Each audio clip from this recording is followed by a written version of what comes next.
कि स्टूडेंट्स जब थोड़ी देर तक देख लेते हैं, सब स्टूडेंट्स जब कनेक्ट हो जाएंगे तो हम लोग अपनी क्लास स्टार्ट करते हैं। सो एक आध 2 मिनट वेट करते हैं।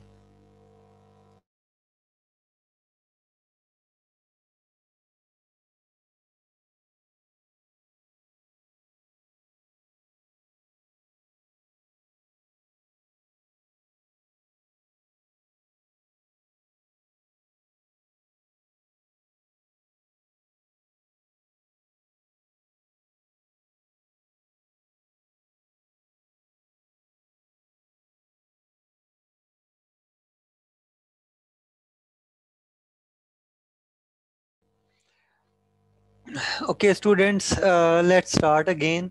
ठीक है, हम बात ये कर रहे थे कि फिजिकल जो लेयर है उसके अंदर wires, voltages, connectors, data rates, ठीक है, ये सारी चीज़ें हम चेक करते हैं, क्लॉक वगैरह हर चीज़। अच्छा, एक चीज़ और हम देखते हैं, हम कहते हैं कि सिंक्रोनस, एसिंक्रोनस और सिंक्रोनस। ठीक है, ये दो तरह की आपके कनेक्शन होते हैं। अगर अगर हम हार्डवेयर की बेस पे कनेक्शन इस्टेब्लिश करते हैं तो हम कहते हैं सिंक्रोनस कनेक्शन है। ठीक है, और अगर हार्डवेयर की बेस पे कनेक्शन इस्टेब्लिश नहीं करते और एक डिवाइस से दूसरी डिवाइस की तरफ पैकेट सेंड करते हैं और ये नहीं हमें पता होता कि पैकेट आगे गया है या नहीं गया है, अनलेस कि दूसरा कंप्यूटर हमें रिप्लाई करता है, तो हम ऐसी कम्युनिकेशन को एसिंक्रोनस कम्युनिकेशन कहते हैं। यानी सॉफ्टवेयर के लेवल के ऊपर कनेक्शन को हम मेंटेन करते हैं और हार्डवेयर लेवल पे कनेक्शन नहीं बनाते, यानी डेडिकेटेडली शेयर्ड लिंक्स को यूज करते हैं। तो आपको ये दो चीज़ें मैंने बताई थी। ठीक है, ए सिंक्रोनस कनेक्शन और सिंक्रोनस कनेक्शन, दोनों का आपको डिफरेंस पता होना चाहिए। अगर सिंक्रोनस कनेक्शन हो तो आपको क्लॉक यूज़ करनी पड़ती है। ठीक है, क्लॉक अगर यूज़ करेंगे तो ये आपको एक्सपेंसिव हो जाती है चीज़। ओके, अच्छा, लेयर वन क्या करती है, उसके अंदर आपकी बिट्स, जो बिट स्ट्रीम होती है, 0 1 जो होते हैं वो यूज़ होते हैं, इनको सेंड और रिसीव किया जाता है। ठीक है, ओके, इसी तरह यूज टू मेंटेन, एक्टिवेट और डीएक्टिवेट फिजिकल लिंक। अगर सिंक्रोनस मैंने कहा कि कनेक्शन है तो लिंक जो है उसके ऊपर कनेक्शन इस्टेब्लिश करना या उसको डिसकनेक्ट करना, ये चीज़ें इसके अंदर आ जाएंगी अगर हम ये वाला कम्युनिकेशन मोड यूज कर रहे हैं। ठीक है, okay, for for receiver it reassembles bits and send to upper layer for frames. ठीक है, अच्छा, इसमें क्या है कि रिसीवर क्या करता है, जब जब जब आपको डेटा रिसीव होता है तो उस वो तब हम रिसीवर की बात करते हैं। तो रिसीवर क्या करता है, रिसीवर जो है आपका ये करता है कि अब डेटा जब रिसीव करता है तो वो उन बिट्स को ऊपर वाली लेयर यानी लेयर टू को दे देता है, और लेयर टू क्या करता है, उसके ऊपर वो अपना स्ट्रक्चर रखता है फ्रेम वाला, और फिर देख लेता है कि कौन सी बिट्स जो हैं मैक एड्रेस हैं, सोर्स मैक एड्रेस हैं, कौन सी बिट जो है डेस्टिनेशन मैक एड्रेस हैं, कौन सी डेटा है। ठीक है, सो इस तरह से वो डिफ्रेंशिएट कर लेता है, क्योंकि वो जब उसको फ्रेम में कन्वर्ट करता है तो फ्रेम के अंदर ये चीज़ें पता चल जाती हैं आपके सॉफ्टवेयर को कि कौन सी चीज़ क्या है। ठीक है, तो उसको असल में डेटा चाहिए होता है, बाकी जो इंफॉर्मेशन होती है वो सिर्फ ये बता रही होती है कि डेटा सही पहुंचा है या नहीं पहुंचा है। और अगर सेंडर की बात करें तो सेंडर ने और कुछ भी नहीं करना होता, उसके पास 0 1 होते हैं जिनको उसने डिवाइस या जो भी आपका नेटवर्क कार्ड है या जो भी डिवाइस है उसके ज़रिए से उसने वायर के ऊपर सेंड करना होता है या वायरलेस मीडियम के ऊपर सेंड करना होता है। ये इस तरह से है। ठीक है, ओके, सो ये सारी चीज़ें हैं। और ये कहाँ पे है, ये नेटवर्क कार्ड के अंदर है, मैंने आपको बताया। इसके अंदर फिजिकल लेयर में क्या आता है, आपके रिपीटर आ जाता है, हब आ जाता है, मल्टीप्लेक्सर आ जाता है, नेटवर्क कार्ड आपका आ जाता है, ये सारी चीज़ें इसके अंदर आ जाती हैं। ठीक है, तो ये देखें, जैसे ये लिखा हुआ है, define NEC attachments to hardware, how cable is attach to network card. तो ये सारी चीज़ें इस फिजिकल लेयर से ताल्लुक़ रखती हैं कि आपने फिजिकली चीज़ों को कनेक्ट कैसे करना है। अगर बस टोपोलॉजी है तो उसका डिफरेंट कनेक्टिविटी है, अगर स्टार टोपोलॉजी है तो उसकी कनेक्टिविटी डिफरेंट है, अगर रिंग है तो उसकी कनेक्टिविटी डिफरेंट है। याद रखिएगा, फिजिकल लेयर का कोई ताल्लुक ऊपर वाली लेयर से नहीं है। जो ऊपर सेकंड लेयर है, डेटा लिंक लेयर, उस वो कनेक्टिविटी, हार्डवेयर कनेक्टिविटी से डील नहीं करती। उसके अंदर क्या करते हैं, वो 2 3 काम जो वो करता है उसमें क्या है कि मेंटेन करता है activating and deactivating data links, ठीक है, कि डेटा लिंक लिंक लेयर है ना, ठीक है, तो ये डेटा के लिंक को कनेक्ट करता है, यानी फ्रेम को लोड करता है, use to transfer data between two entities, एक कंप्यूटर से दूसरे कंप्यूटर के दरमियान, एक नोड से दूसरे नोड के दरमियान डेटा ट्रांसफर करता है। यूज्ड फॉर एरर हैंडलिंग, ये मैंने आपको कहा था कि हम आगे चल के पढ़ेंगे सीआरसी क्या होता है, ठीक है, इसको थोड़ा सा नेक्स्ट एक दो लेक्चर के बाद हम इसको पढ़ेंगे। अच्छा, मैक एड्रेसिंग हम पढ़ चुके हैं, ठीक है। डेटा लिंक लेयर के अंदर जब डेटा आता है तो डेटा लिंक लेयर क्या करती है कि सोर्स और डेस्टिनेशन के मैक एड्रेस उसके अंदर आपके फ्रेम के अंदर लगा देता है, अटैच कर देता है जब डेटा सेंड होने लगता है। जब रिसीव होता है तो वो उसी डेस्टिनेशन के मैक एड्रेस को निकालता है फ्रेम के अंदर से और देखता है कि उसके मैक एड्रेस के साथ अगर मैच कर रहा है तो इसका मतलब वो डेटा उसी कंप्यूटर का है। अगर नहीं मैच कर रहा तो वो उस कंप्यूटर का नहीं है, तो वो क्या करेगा, वो नेटवर्क कार्ड के लेवल पे उस डेटा को डिलीट कर देगा। ये काम कौन करता है, ये नेटवर्क कार्ड के अंदर लगा हुआ हार्डवेयर ये काम करता है, याद रखिएगा, ये काम सॉफ्टवेयर नहीं कर रहा होता। So this is very fast, ठीक है। डेटा ऊपर वाली लेयर में तभी जाएगा, यानी सॉफ्टवेयर के पास डेटा तभी जाएगा जब ये उसी कंप्यूटर का डेटा होगा, तो वो ऊपर वाली लेयर को यानी लेयर 3 के ऊपर चला जाएगा जहां आईपी प्रोटोकॉल काम कर रहा होता है, ठीक है। अच्छा, दो काम बेसिकली ये कर रहा होता है। नंबर एक, कनेक्टेड विथ फिजिकल कंपोनेंट्स, ठीक है, यानी हार्डवेयर के साथ ये डील करता है जहाँ पे मैक एड्रेस इसका लगा होता है, और कम्युनिकेट विद अपर लेयर्स, यानी कि लॉजिकल लेयर के साथ, एलएलसी जो लेयर होती है, लॉजिकल लिंक लेयर मैंने आपको बताई थी, उसके साथ ये काम कर रहा होता है, ठीक है। सो ये हार्डवेयर इस ये जो लेयर 2 है इसके अंदर दो चीजें होती हैं, हार्डवेयर भी होता है, सॉफ्टवेयर भी होता है, ये दोनों के साथ डील कर रहा होता है, ठीक है। सो याद रखिएगा ये इस लिहाज से बड़ी इंपॉर्टेंट ये लेयर है, ठीक है। और लेयर 2 जो है वो इंटेलिजेंट लेयर होती है, वो सॉफ्टवेयर के साथ कामकारी होती है, ठीक है। एक लेवल तक इंटेलिजेंट होती है। और ये लेयर 2 का ओरिजिनल फ्रेम है, मैंने आपको रफ करके पहले बना के दिखाया था पिछले एक दो लेक्चर्स पहले, एक मेरे ख्याल दो लेक्चर्स पहले मैंने आपको ये चीज़ बताई थी।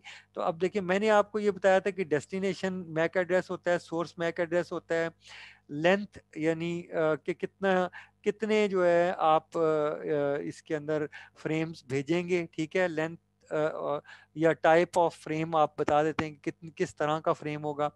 डेटा कितना भेजेंगे जनाब, 46 बिट्स से लेकर 1500 बिट्स तक आप भेज सकते हैं। और एफ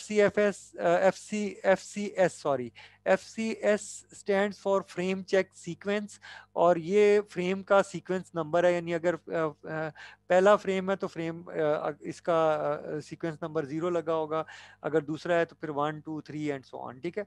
इस तरह करके फ्रेम लगे होते हैं। इसके अंदर देखें दो सब लेयर्स हैं, ये मैंने आपको बता दी हैं कि मैक है और एलएलसी है। मैक जो है वो जो आपका फिजिकल मीडियम को डील करती है, हेडर और ट्रेलर के अंदर मैक एड्रेस लगाता है, ठीक है, ये चीज़ें हैं। और जैसे कि ये सोर्स और डेस्टिनेशन का मैक एड्रेस ये अटैच करता है। लॉजिकल में क्या होता है कि मल्टीप्लेक्सिंग को ये हैंडल करता है, एरर कंट्रोल सीआरसी के ज़रिए से सिर्फ बिट पैटर्न को देखता है, याद रखिएगा, ये नहीं देखता कि डेटा जो है, जो फाइल यानी भेजी गई थी वही आई है कि नहीं आई है।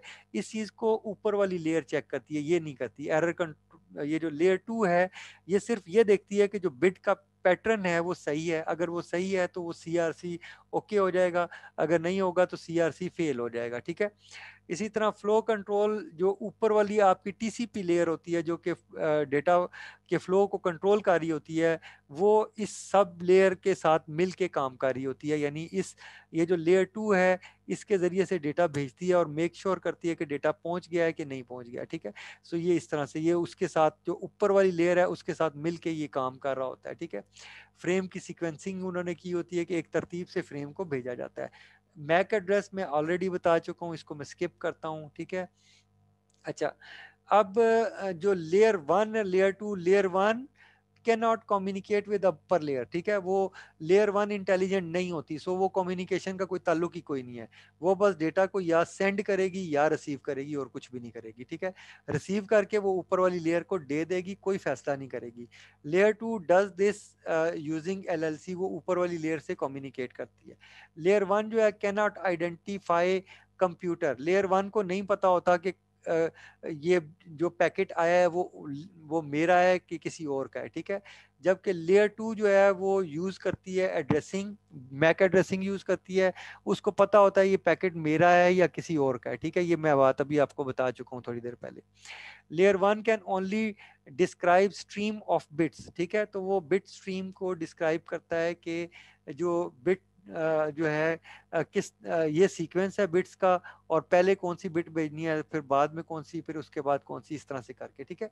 अच्छा, और लेयर 2 जो है वो यूजेस फ्रेमिंग, वो फ्रेम यूज करता है जिसका मीनिंग है, ठीक है, जिस जिस जिसकी बेस पे डिसीजन लिया जा सकता है, ठीक है। सो ये चीज है, वो ऑर्गेनाइज करता है और एक ऑर्गेनाइजेशन के मुताबिक डिसीजन मेकिंग होती है वहां पर।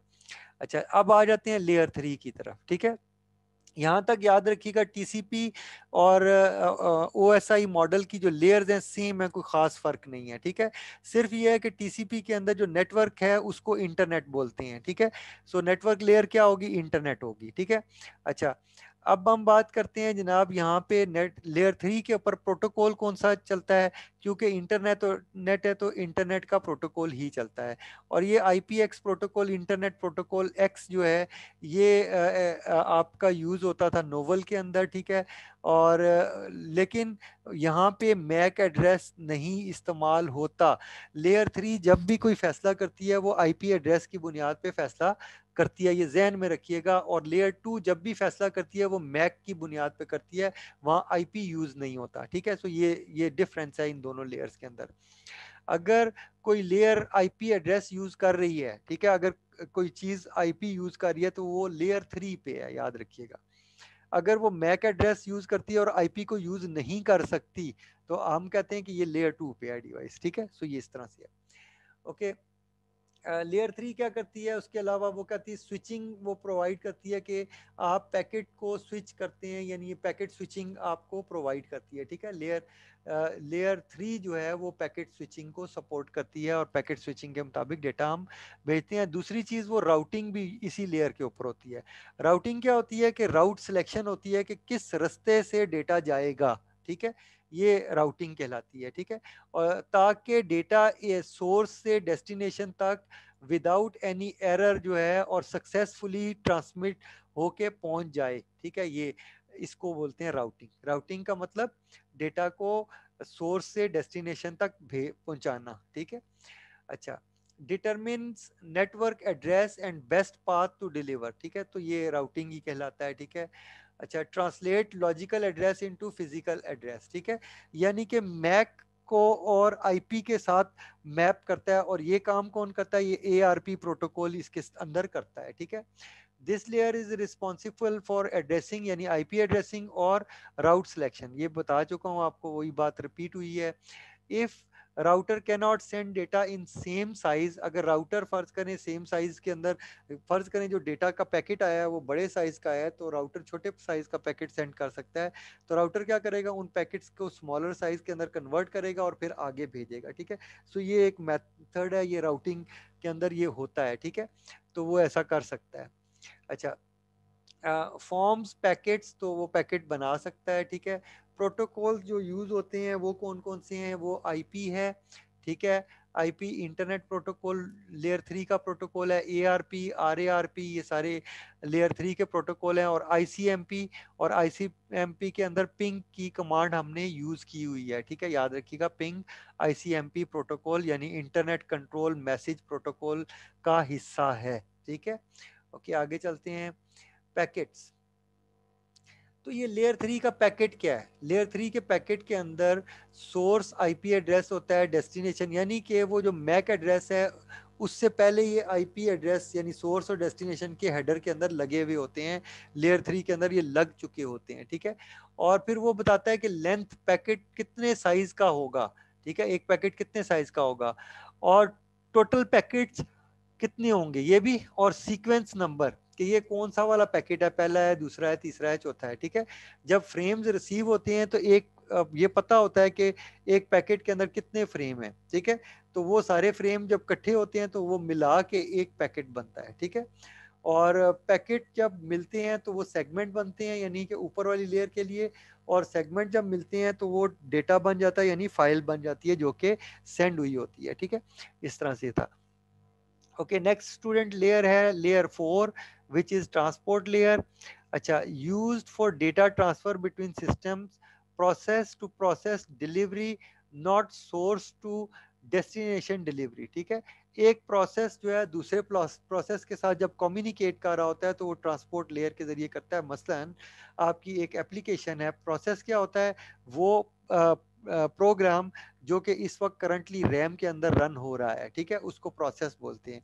अच्छा, वो जो प्रोसेस जो रन हो रहा होता है उस प्रोसेस को ने दूसरे प्रोसेस जो किसी दूसरे कंप्यूटर में रन हो रहा है उसको डेटा सेंड करना होता है, ठीक है। सो प्रोसेस से दूसरे प्रोसेस को डिलीवर होना डेटा, और इसके लिए मैंने आपको कहा था कि सॉकेट यूज होती है यानी आईपी और पोर्ट यूज होती है, ठीक है। और ये सॉफ्टवेयर लेवल पे ये सारा काम होता है। Whole message is received in order, एक खास तरतीब के अंदर मैसेज रिसीव होता है। कन्वर्ट डेटा इनटू सेगमेंट्स, यानी ट्रांसपोर्ट लेयर में नीचे से जो डेटा आया होता है, ठीक है, वो पैकेट्स की फॉर्म में होता है, उसको सेगमेंट के अंदर ये कन्वर्ट करता है। Ensure data is delivered error free, ठीक है, एंड इन ऑर्डर, ठीक है। तो ये इस तरह से होता है, और उस तरतीब से जब डेटा मिलता है तो उसको आगे यूटिलाइज किया जा सकता है, ठीक है। Converts data into segments, ensures data is delivered error free and in order, ठीक है। Flow control send specific amount of data which can be handled by destination, ठीक है, कि उतना डेटा भेजें। फ्लो कंट्रोल क्या होता है, डेटा उतना भेजा जाए कि जितना दूसरी साइट का जो नेटवर्क कार्ड है वो उसको हैंडल कर सकता है, इस तरह से है, ठीक है। Similarly if data packet lost, अगर लॉस्ट हो गया तो उसको क्या करना है, रीट्रांसमिट करना है, ठीक है। Protocols at layer 4, TCP and other protocols, ये सारे हैं, ठीक है।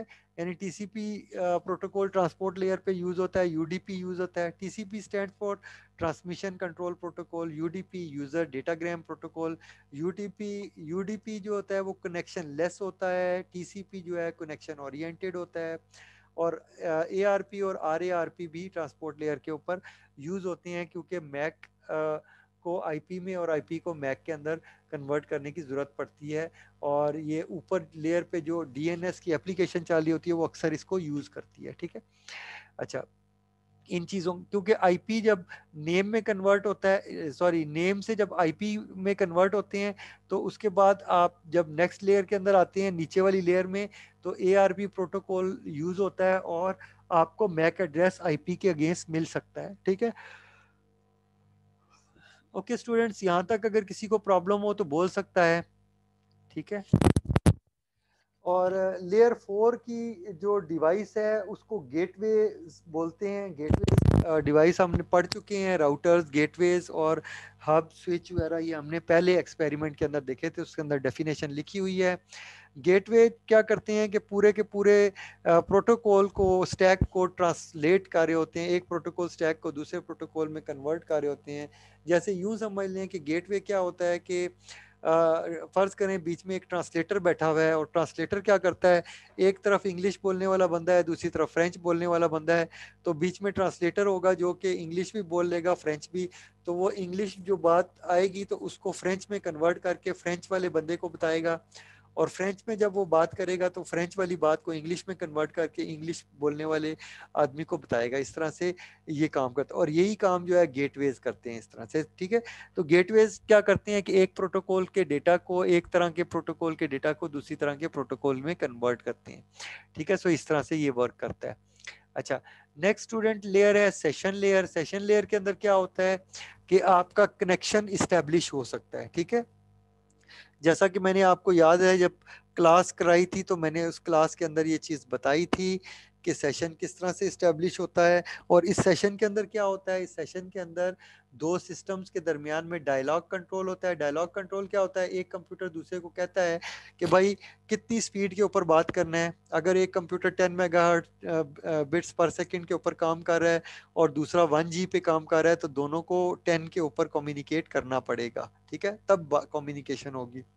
अगर 1G वाला कहता है कि नहीं नहीं मैं तो 1G पे ही काम करूंगा, तो फिर 10 वाला जो है उसके डेटा को कंट्रोल नहीं कर सकता उसके डेटा, क्योंकि वो तेजी से डेटा भेजेगा, उसको हैंडल नहीं कर पाएगा। ठीक है, सो ये एक प्रॉब्लम आ जाएगी। तो इस प्रॉब्लम के पेश नज़र ये सारी चीज़ें जो है लेयर 5 यानी सेशन लेयर के अंदर ये सारी चीज़ें होती हैं। ठीक है, सो डायलॉग कंट्रोल क्या होता है ये अब आपको आना चाहिए।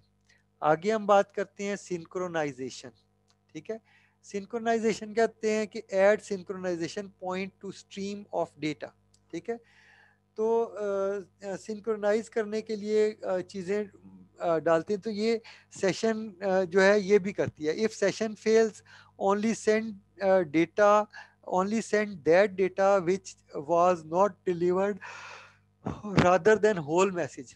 अगर डेटा फर्ज करें डिस्कनेक्टिविटी होती है, तो डेटा सिर्फ वही भेजना चाहिए जो कि रह गया है, ना कि दोबारा से सारा का सारा डेटा भेज दें। ठीक है, सो याद रखिएगा कि ये दो तरह की के मैकेनिज्म्स होते हैं। ऐसा भी होता है कि बाज़ औक़ात अगर सेशन जो है वो इसके इस चीज़ की सलाहियत ना रखता हो, तो वो यानी सेशंस जो है उसकी उसका डेटा अपने पास नहीं रखेगा।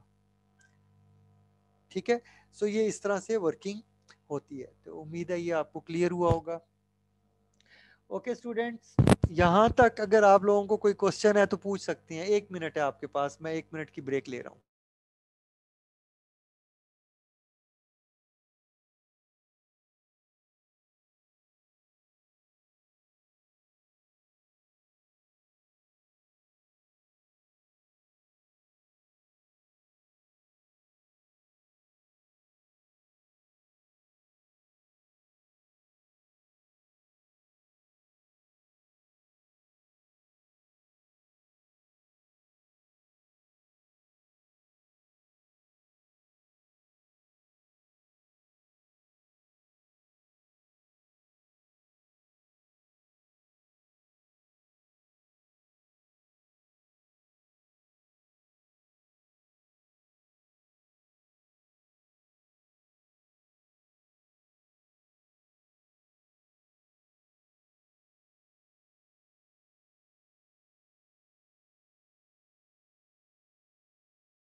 ओके स्टूडेंट्स, एनी क्वेश्चंस जल्दी से बोलिए।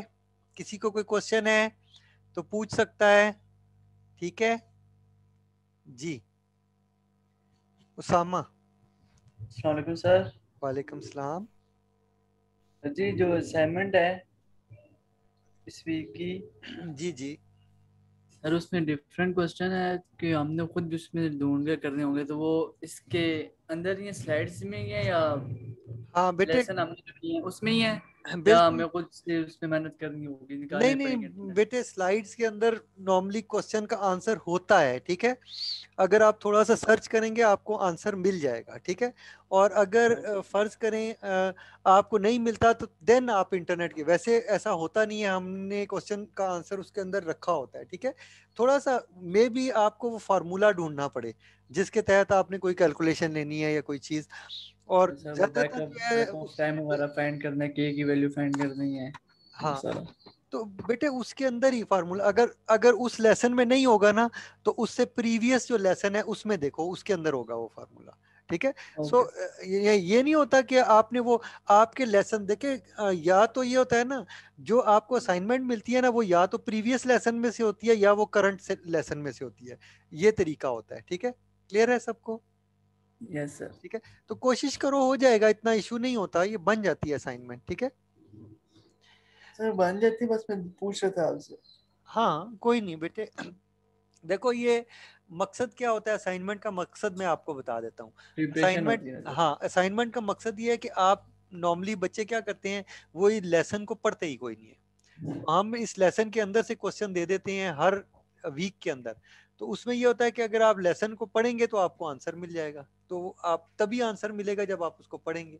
तो हमारा यही मकसद होता है कि आप एक दफ़ा उसको पढ़ लें ताकि आपको ये चीज़ आ जाए। रिवीजन हो जी सर। इस तरह से, ठीक है। अच्छा, चलिए ओके सर, आगे थैंक चलते हैं फिर। ठीक है बेटे, आगे चलते हैं। अब नेक्स्ट बेटे हमारे पास क्या है, प्रेजेंटेशन लेयर की हम बात करते हैं, ठीक है, लेयर नंबर 6 की, ठीक है। और ये क्या करती है कंसर्न, ये क्या करती है कि जो इंफॉर्मेशन जो है ना, अब देखें ऊपर से जो लेयर है, इसके ऊपर कौन सी लेयर होती है, ये एप्लीकेशन लेयर होती है। एप्लीकेशन लेयर क्या करती है, इसको डेटा इसको देती है, और ये डेटा कहाँ पड़ा होता है, रैम के अंदर, सेगमेंट्स के अंदर पड़ा होता है, टुकड़ों के अंदर। सेगमेंट क्या होते हैं, टुकड़े होते हैं जो रैम के अंदर होते हैं, ठीक है। उसके अंदर डेटा पड़ा होता है, और वो सारे सेगमेंट मिलके एक फाइल क्रिएट करते हैं, ठीक है। जो फाइल हमने सेंड करनी होती है वो फाइल उन टुकड़ों के अंदर पड़ी होती है। सो प्रेजेंटेशन लेयर के अंदर या ट्रांसपोर्ट लेयर के अंदर आपके वो टुकड़े मौजूद होते हैं, ठीक है। प्रेजेंटेशन क्या करती है, ये चीज़ें बनाती है, वहाँ पे क्रिएट कर देती है, और जब ट्रांसपोर्ट लेयर के ऊपर आपको वो सेगमेंट्स अवेलेबल होते हैं, ठीक है। सो एप्लीकेशन लेयर, एप्लीकेशन, प्रेजेंटेशन और सेशन, ये तीनों मिलके उन टुकड़ों को क्रिएट करते हैं, ठीक है। अच्छा, रिस्पॉन्सिबल अब क्या करता है, रिस्पॉन्सिबल है फॉर ट्रांसलेशन।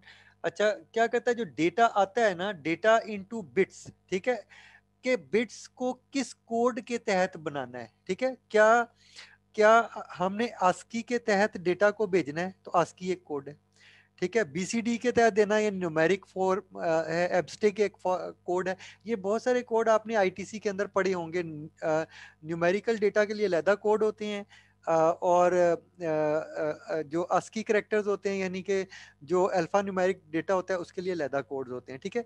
तो किस कोडिंग के तहत डेटा भेजना है, ये कोडिंग का, जिस कोडिंग के तहत वो डेटा भेजता है ना, ये इसकी इंफॉर्मेशन हेडर के अंदर लिख देता है, ताकि जब दूसरे कंप्यूटर को डेटा मिले तो उसको पता हो कि किस कोड के तहत मैंने इस डेटा को वापस फाइल के अंदर रखना है, ठीक है।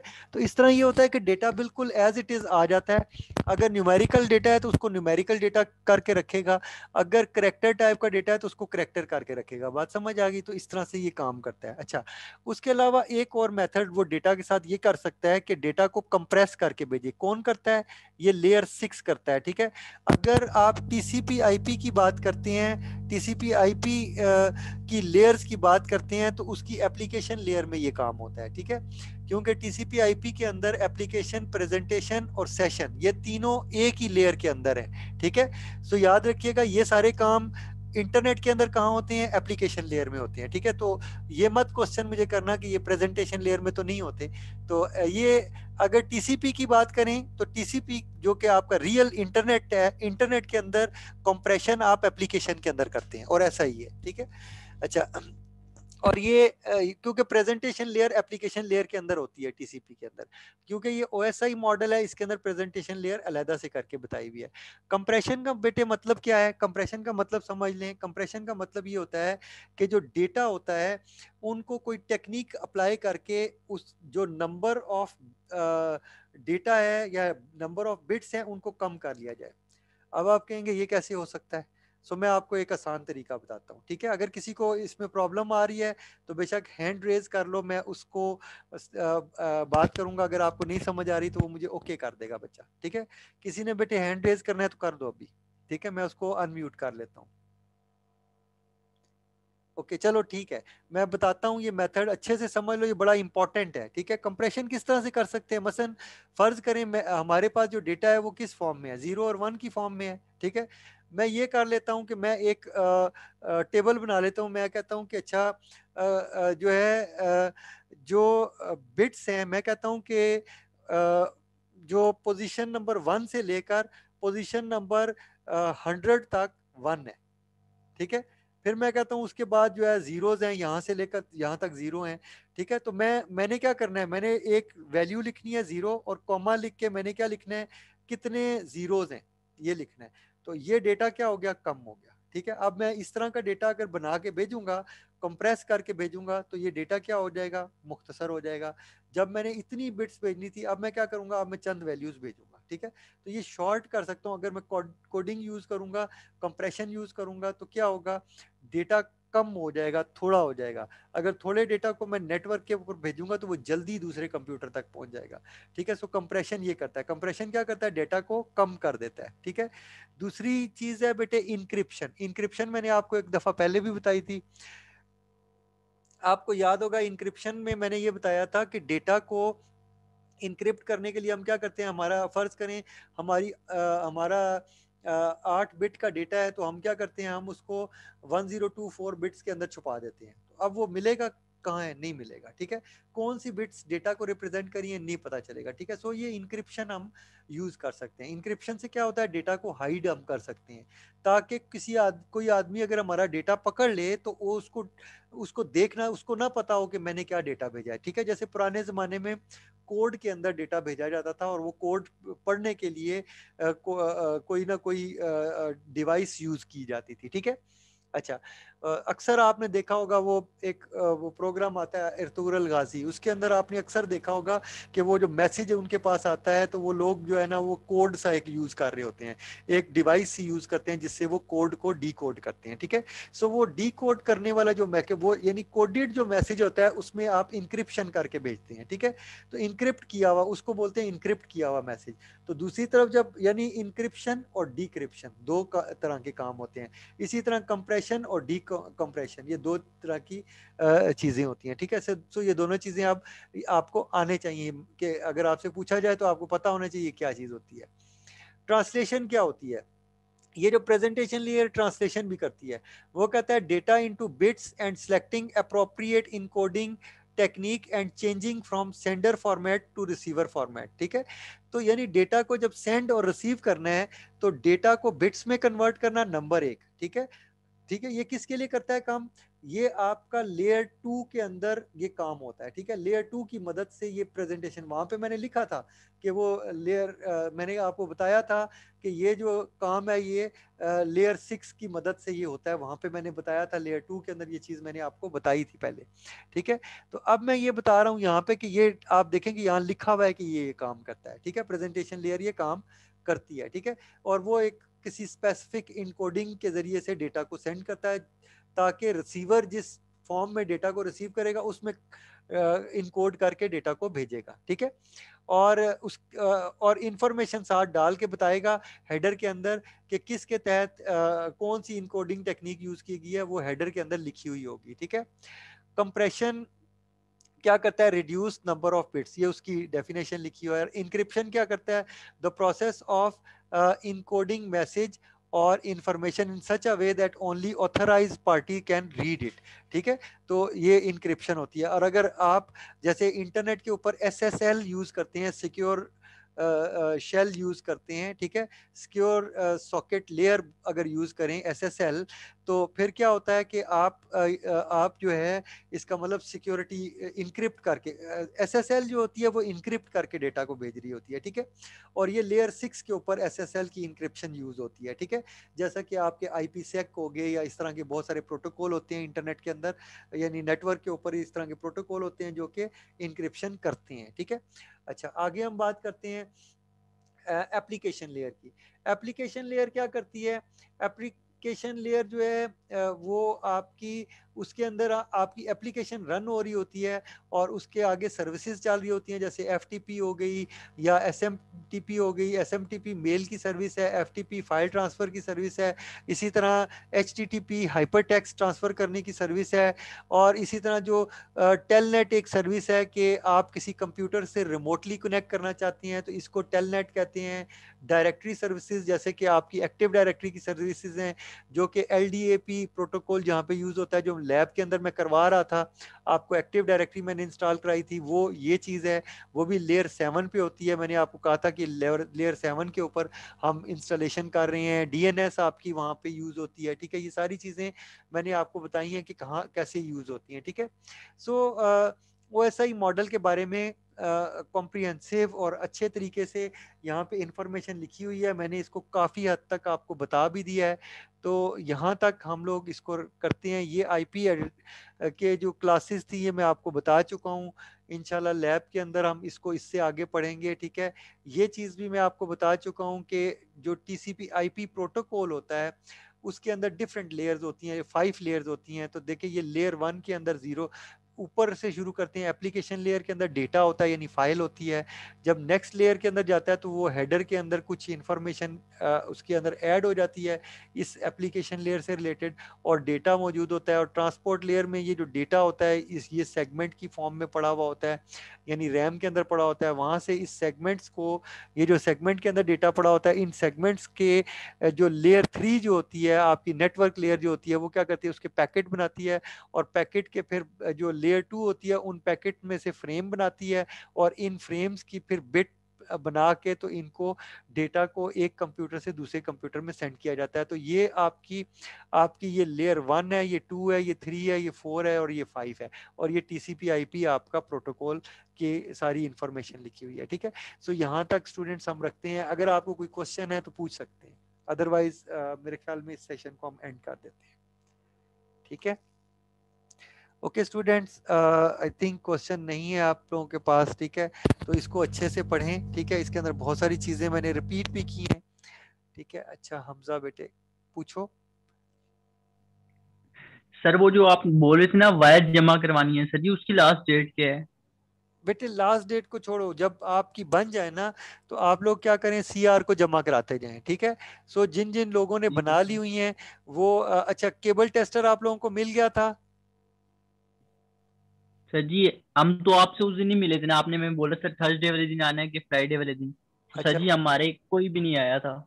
अच्छा, चले मैं इंशाल्लाह मंडे को मैंने आना है। ठीक है, मंडे और ट्यूसडे को, तो आप मंडे को तकरीबन मैं 10:30 तक वहाँ पे होऊंगा। ठीक है, अगर कोई स्टूडेंट आता है तो तकरीबन 8 बजे, 8:30 में वहाँ पहुँच जाता हूँ। सवेरे आ जाए मेरे पास और यूएसबी एक ले आए 16 GB की ब्लैंक खाली, क्योंकि उसको मुझे फॉर्मेट करना पड़ेगा। उसके अंदर ये मैं डेटा सारा आपको जो जरूरत की आपकी चीज़ें हैं कॉपी करके दे दूंगा, और इसको फिर आप यूटिलाइज ठीक है सर कर जी। सकते हैं। ठीक है, सो इस तरह से है ये, आप मुझसे फिर ले जाइएगा। ठीक है, ठीक है सर, मंडे वाले दिन।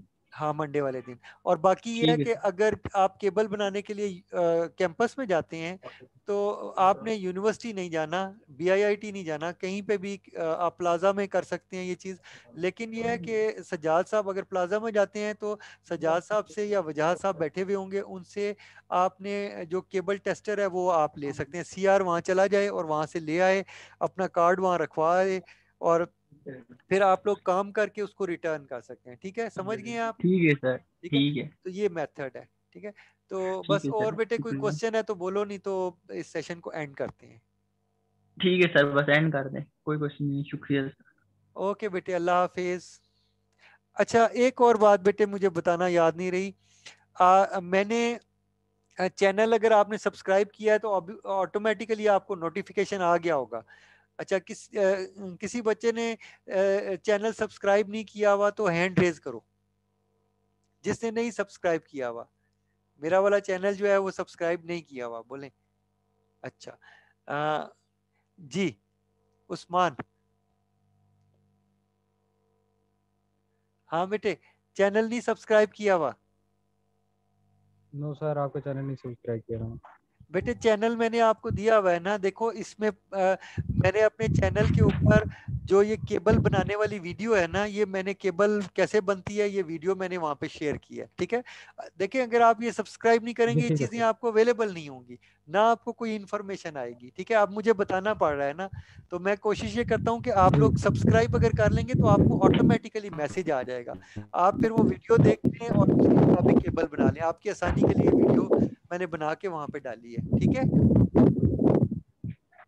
तो बेटे जिन लोगों ने नहीं सब्सक्राइब किया हुआ वो चैनल को सब्सक्राइब कर लें। मैं टाइम टू टाइम वहां पे वीडियोस डालता रहूंगा, हो सकता है ये जो सेशंस मैं कर रहा हूँ इससे रिलेटेड भी कुछ वीडियोस मैं वहां पे डाल दूं। तो आप देखें, सब्सक्राइब जिन बच्चों ने किया होता है उनको चैनल अवेलेबल होता है, जो सब्सक्राइब नहीं करते उनको चैनल अवेलेबल नहीं होता, ये एक प्रॉब्लम होती है। ठीक है, बाज़ों का चैनल जो है अनअवेलेबल हो जाता है, यानी प्राइवेट हो जाता है, तो उसमें फिर प्रॉब्लम होगी आप लोगों को। ठीक है, तो बस ये है कि मैंने लिंक शेयर किया हुआ है ग्रुप्स के अंदर, अगर आप लोग उसको सब्सक्राइब करना चाहते हैं तो उसको कर लीजिएगा। वहाँ पे वीडियोस पड़ी हुई हैं, जो सीएन वाला प्लेलिस्ट है, सीएन की प्लेलिस्ट के अंदर आप जाएंगे तो वहाँ पे आपकी CN की वीडियोस हैं, वैसे ऑपरेटिंग सिस्टम की भी वहाँ पे लोड हुई हुई हैं। अगर वो स्टडी करना चाहते हैं तो वो नेक्स्ट सेमेस्टर में आप वो सब्जेक्ट इंशाल्लाह पढ़ेंगे, मैं खुद ही पढ़ाऊंगा आप लोगों को, ठीक है। ओके स्टूडेंट्स, इंशाल्लाह नेक्स्ट जो है ना क्लास में हम मिलते हैं। ओके, अल्लाह हाफिज़।